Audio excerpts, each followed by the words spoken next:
Það var næsta spurning, hvað maður þarf að mæla eitthvað.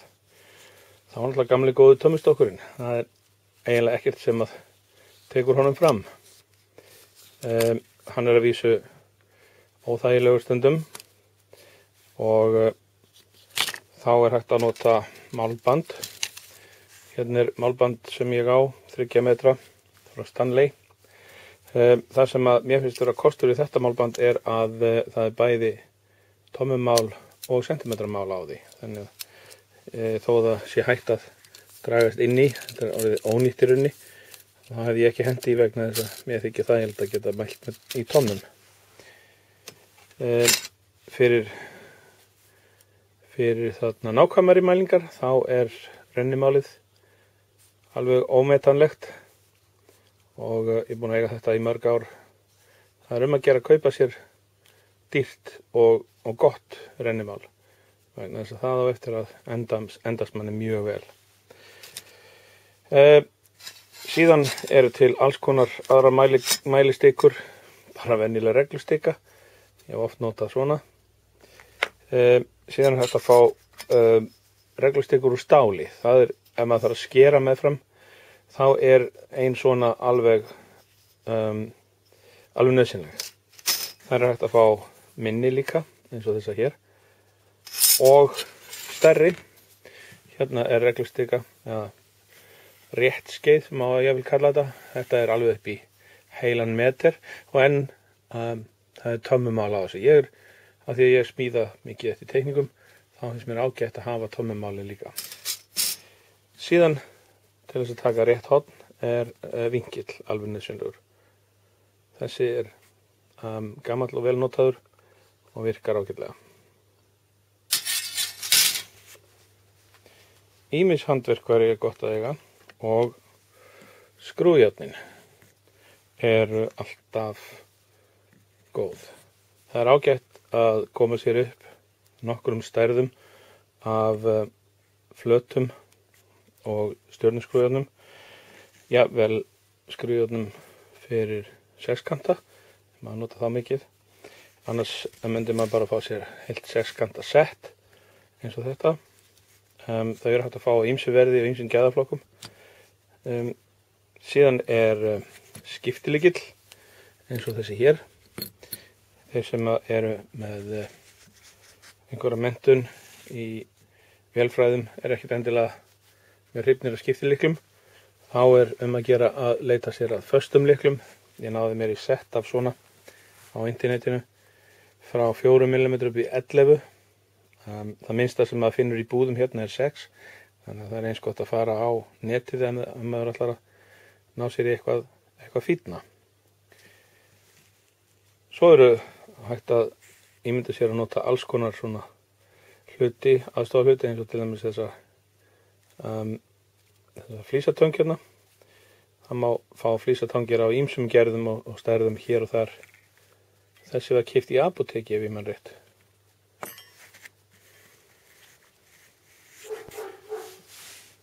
Þá er komið að líminu og fyrsta límið er náttúrulega þetta gamla góða grip, trélím, hvíta trélímið. Það hefur verið notað lengi og ég hef notað það oft og mikið. Hins vegar er galli á því sem mér finnst og það er að það verður aldrei almennilega hart. Það verður segjanlegt og jafnvel þannig að þegar maður ætlar að pússa yfir það að þá vöðlast það bara undir en pússast ekki. Þannig að ég er farin að minnka notkun á því og farin að auka notkun og eiginlega eingöngu farin að nota þetta hér. Þetta heitir Titebond trélím og fæst í handverkshúsinu og verður miklu harðara heldur en hvíta límið og pússast mjög vel. Ég er afar hrifinn af þessu og nota þetta mikið núna. Síðan eru lím eins og þetta hér. Þetta er polyuretan eða PU-lím og það hefur þá eiginleika að það freyðir og maður getur meira að segja flýtt fyrir freyðingunni með því að úða það pínlítið með vatni. Gott á til dæmis frauðplast. Ef maður ætlar að líma skinn á frauðplastvæng, þá myndum við að nota þetta. Epoxylím til af ýmsum stærðum og gerðum. Hérna til dæmis frá handverkshúsinu 30 mínútna epoxylím sem ég nota mikið. Ég nota nú yfirleitt ekki mikið hraðvirkara lím vegna þess að það verður bara stökkt ef það mjög hraðvirkt.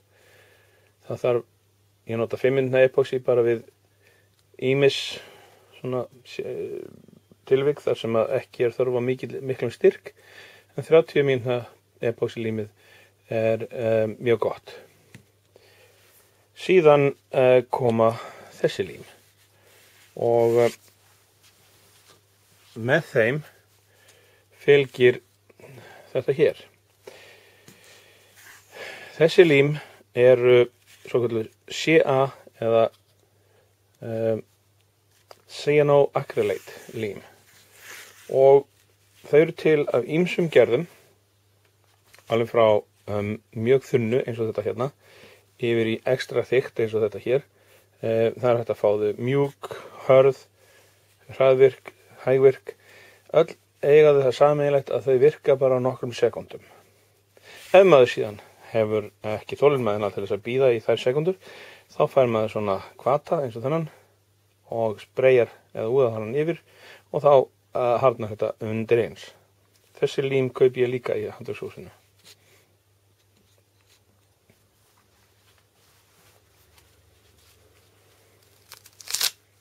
Að síðustu það sandpappírinn. Og pappírinn sem ég kaupi núna og finnst bestur þessi hér. Hann heitir Cytac og það sem ég nota mest P80, P150 og P100. Það má fara svo sem í fínni, en í flestum tilfellum þegar maður ætlar að klæða bara með plasti eða Solartex eða einhverju svoleiðis, þá þetta alveg nóg. Maður þarf ekki mikið meira.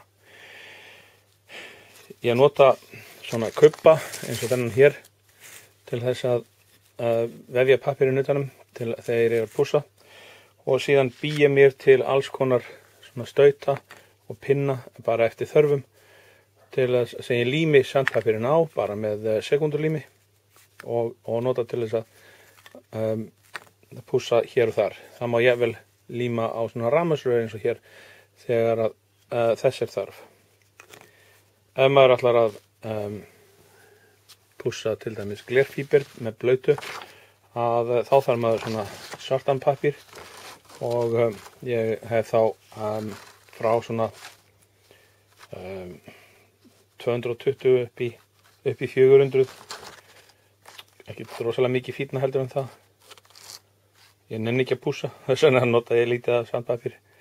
En þetta sem sagt sandpappírinn, það úrval af sandpappír sem ég tel mig þurfa í alla svona venjulega smíði. Títuprjónar. Og hérna úrval. Þessi hérna sér keyptur úr módelbúð í Heitulöndunum.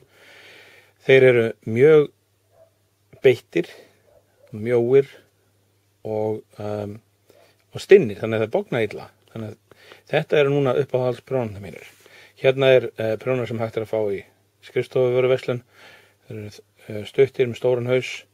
Þetta eitthvað sem kom úr skyrtu sem ég keypti, og þessar tvær hérna gerðir eru prjónar sem kaupir í Vogue. Þetta alveg ágætt þess að byrja með og virka mjög vel ef maður ætlar að stinga í gegnum balsa. En vegna þess að sérstaklega þessi hérna tegund mjúk, frekar mjúk, þá stundum dálítið erfitt að stinga þeim í gegnum eitthvað sem harðara heldur en balsi. Hérna módelpinni með stórum haus, og svo eru þessi tveir hérna. Þetta heita T-pinnar og eru sérstaklega framleiddir fyrir módelgerð. Það var allavega það sem ég hélt. Þá tók eftir því að hárgreiðsludeildin í Vafima notar svona pinna í einhvað. En þetta sem sagt mjög algengir pinnar og mjög gott að nota. Það til ein stærð í viðbót sem minni heldur en þessi.